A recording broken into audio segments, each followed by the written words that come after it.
तो एक बार फिर से आप सभी का स्वागत है हमारे प्रैक्टिकल सेशन में सी के। इसके पहले वाला अगर वीडियो आपने नहीं देखा है तो जल्दी से जाकर उसको देख लीजिए। आई बटन पर हम लिंक प्रोवाइड कर रहे हैं।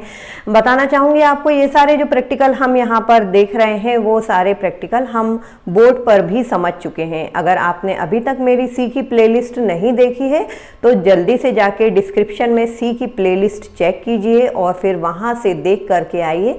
और यहाँ पर प्रोग्राम रन कैसे करना है, कैसे दूर करना है, एरर अगर कोई आता है तो वो सब आप यहाँ पर समझ सकते हैं। चलिए शुरू करते हैं। आज के वीडियो में हम देखेंगे कि हमें यदि प्रोग्राम आता है सिंपल इंटरेस्ट कैलकुलेट करने के लिए, ठीक है, write a program to calculate simple interest, तो वो हमें कैसे बनाना है। चलिए यहाँ पर देखिए, हम अपनी स्क्रीन पर हैं। राइट, इसको फुल करने के लिए यहाँ एरो पे आप क्लिक करेंगे और यहाँ पे जैसे कि मैंने आपको बताया था, कमेंट के लिए आप 2 बार बैकस्लैश टाइप करेंगे और यहाँ पे लिखेंगे राइट प्रोग्राम टू प्रिंट या कैलकुलेट, जो भी है, सिंपल इंटरेस्ट SI। ठीक है, अभी मैं स्मॉल में ही लिख दे रही हूँ, आप लोग इसको कैपिटल में भी लिख सकते हैं। ओके, नाउ हमने आपको बताया था आपको सबसे पहले क्या करना है, हेडर फाइल इंक्लूड करना है। हैश इंक्लूड स्पेलिंग का ध्यान रखिए ताकि आपका एरर मैसेज कम से कम आए। Include typing mistake, hash include stdio.h, stdio.h, hash include conio.h। आज हम CLR SCR का फंक्शन भी देखेंगे। Okay, hash include conio.h। जो हमारे CLR SCR और getch फंक्शन है वो conio में रहते हैं, conio हेडर फाइल में, कंसोल इनपुट conio.h। इसलिए इन हेडर फाइल को हम पहले अपने प्रोग्राम में शामिल कर लेंगे ताकि कंपाइलर जो है उन फंक्शन को रिकॉग्नाइज कर पाए। हमारा एग्जीक्यूशन स्टार्ट होता है मेन से। यहाँ हमने वॉइड मेन लिखा क्योंकि हम रिटर्न नहीं कराएंगे स्टेटमेंट, इसलिए वॉइड लिखा है। कर्ली ब्रैकेट स्टार्ट होता है। अब यदि आपको सिंपल इंटरेस्ट का प्रोग्राम बनाना है तो याद कीजिए आपने सिंपल इंटरेस्ट का फॉर्मूला क्या पढ़ा है। जी हाँ, SI equal to P into N into R divided by 100। तो कई बच्चे अब इस बात में कंफ्यूज हो जाते हैं कि मैडम किसको फ्लोट लेना है, किसको इंट लेना है, क्या इनपुट कराना है। तो इनपुट हमें क्या कराना रहता है। सपोज आपको मैथमेटिकली अगर ये क्वेश्चन दिया जाता तो आपको बोला जाता कि यदि P की वैल्यू इतनी है, N की वैल्यू इतनी है, R की वैल्यू इतनी है, तो आप सिंपल इंटरेस्ट फाइंड करके दे दीजिए। ठीक है, तो आपको वैल्यू क्या प्रोवाइड की जाती, P, N और R की। तो हमें वैल्यू जो प्रोवाइड की जा रही है मैथमेटिकल क्वेश्चन में, वही वैल्यू हमें इनपुट कराना होती है कंप्यूटर से। तो यहाँ पर हम स्कैन किस किस को कराएंगे, P, N और R को। ठीक है, तो हमें वेरिएबल कैसे डिक्लेयर करना पड़ेगा। जैसे कि देखिए, जब भी आपको फॉर्मूला डिवीजन में आए या फिर बात रुपए पैसों की हो तो आप उसको फ्लोट में लें। थोड़ा सा कॉमन सेंस हम यूज करेंगे। जैसे एज की बात हो रही है तो एज जो है वो इंटीजर में लेंगे, है ना। एड्रेस की बात हो रही है तो एड्रेस में स्ट्रिंग भी आ जाता है, कैरेक्टर भी आ जाता है, तो हम एड्रेस को एज अ स्ट्रिंग ले लेंगे, है ना, या कैरेक्टर ले लेंगे अगर सिर्फ कैरेक्टर में, एक कैरेक्टर में हमें करना है स्टोर। तो ऐसा थोड़ा सा हमें सोचना पड़ता है कि ये वैल्यू किस में जनरली हम यूज़ करते हैं अपने डे टू डे लाइफ में। क्या हम डेसिमल लगाते हैं, क्या रुपए पैसों की बात हो रही है, क्या एज में हम डेसिमल लगाते हैं, नहीं लगाते हैं। तो इस तरीके से आप सोच सकते हैं कि आपको जो वैल्यू लेना है वो इंटीजर में लेना है, कैरेक्टर में लेना है या फ्लोट में लेना है। तो हम यहाँ पर वैल्यू लेंगे फ्लोट में, राइट। P, N और R की वैल्यू स्कैन कराएंगे और इसके बाद हमें चाहिए पड़ेगा एक और वेरिएबल जिसमें हम कैलकुलेट करके रिजल्ट स्टोर कराएंगे, तो वो होगा हमारा SI। ठीक है, तो टोटल कितने वेरिएबल डिक्लेयर करना पड़ेगा हमें, P, N, R और SI, सभी की सब फ्लोट में। Float P, N, R, SI, semicolon. Input किस किस को कराना है, P, N और R को। यूजर को पहले मैसेज दे दीजिए, printf inter P, N, R। ठीक है, ये मैसेज हम दे सकते हैं अपने अकॉर्डिंग,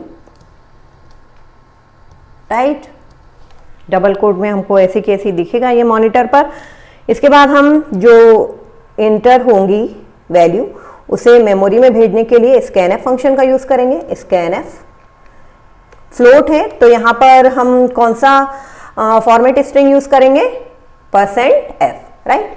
डबल कोड में लिखते जाइए, कितने वेरिएबल है, तीन बार लिख दीजिए %f, तीनों को आप डबल कोड में लिखेंगे, उसके बाद कॉमा लगाएंगे, राइट। ये इसका फॉर्मेट होता है। तो यहाँ पे कॉमा लगाने के बाद फिर हमें लिखना पड़ता है एड्रेस ऑफ ऑपरेटर P, ठीक है, comma address of operator N, comma address of operator R। यदि आप थोड़ी सी भी टाइपिंग कर लेते हैं तो उसके बाद आप प्रोग्राम को सेव कर लिया करें, ताकि किसी वजह से यदि कंप्यूटर शट डाउन हो जाता है तो आपको दोबारा टाइप करने की ज़रूरत ना पड़े। ठीक है, तो SI नाम से हम इसे सेव कर लेते हैं। ओके, एंटर ही दबा दें। ओके, नाउ अब हमारे पास वैल्यू आ चुकी है मेमोरी में। हम कैलकुलेशन परफॉर्म कर सकते हैं, फॉर्मूला लगा सकते हैं। SI equal to P into N into R। ठीक है, PNR। थोड़ी सी रीडेबिलिटी बढ़ाने के लिए हम यहाँ पे इसको क्या करते हैं, ब्रैकेट में ले लेते हैं। ठीक है, और फिर हम यहाँ पे क्या करते हैं, डिवाइडेड बाय 100। ये हमारा फॉर्मूला हो गया। हर स्टेटमेंट के बाद सेमीकोलन लगाना है।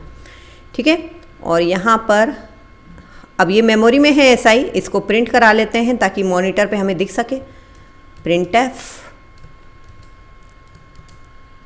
SI इक्वल टू %f, ठीक है, कॉमा,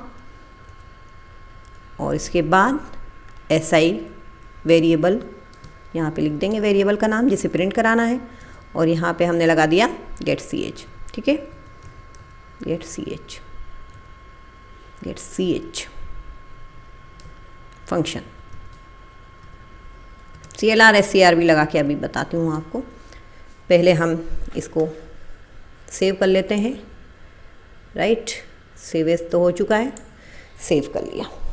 अब हम इसे रन करते हैं, देखते हैं कोई एरर आ रहा है क्या। एरर 0। ठीक है, अब इसे हम रन करेंगे। देखिए मैसेज आ रहा है हमारे पास, इंटर PNR। ठीक है, इंटर करते हैं P 1200 N 4 ये 2।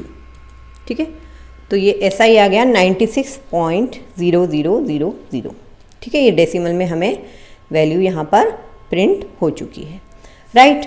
अब यदि हमें CLR SCR लगाना है, CLR SCR का मतलब होता है क्लियर स्क्रीन, मतलब जो आउटपुट स्क्रीन है। जैसे दोबारा से हम अगर प्रोग्राम रन करें, यहाँ पर दोबारा से रन करके बताती हूँ आपको, तो देखिए पहले जो रन किया था उसका भी हमें सब दिखाई दे रहा है जो हमने टाइप किया था। ठीक है, अब यहाँ पे दोबारा रन करते हैं। 1305.2 या 6 जो भी डालना है हमें। ठीक है, तो ये सब हमें दिखते जा रहा है। अब हमें पुराना आउटपुट नहीं देखना है, हमारी जो आउटपुट स्क्रीन है उसको क्लियर करना है। तो हम यहाँ पे CLR SCR का यूज़ करेंगे। ये होता है CLR SCR फंक्शन। अब इसको ज़रा रन करके देखते हैं, सेमीकोलन। चलिए रन करते हैं इसको। ये देखिए, अब हमें पुराना जो हमने रन करते समय टाइपिंग की थी वो हमें दिखाई नहीं दे रही है। ये हो गया हमारा नया रन, राइट। ठीक है, अब थोड़े से एरर कैसे आपको पहचानना है। सपोज़ यहाँ पर हम कोई वेरिएबल डिक्लेयर करना भूल जाते हैं। सपोज़ हमने ये भूल गए, हम SI को डिक्लेयर करना। ठीक है, अब यहाँ पे हम इसे कंपाइल करते हैं, तो एरर 1 प्रेस किया तो हमें क्या दिख रहा है यहाँ पे, अनडिफाइंड सिंबल SI, मतलब SI को हमने डिफाइन नहीं किया है। एंटर कीजिए, है ना, और यहाँ पर ऊपर ले जाइए अपने डिक्लेरेशन वाले पार्ट पे और फिर कॉमा लगा के यहाँ पर SI को आप लिख दीजिए। ठीक है, यदि कोई सेमीकोलन आप मिस कर देते हैं तब क्या मैसेज आता है वो भी देख लेते हैं। ये देखिए, सेमीकोलन मिस कर दिया, एरर 1 प्रेस एनी की, एरर बताएगा आपको स्टेटमेंट मिसिंग, है ना। सेमीकोलन क्या होता है, एंड ऑफ स्टेटमेंट को बताता है।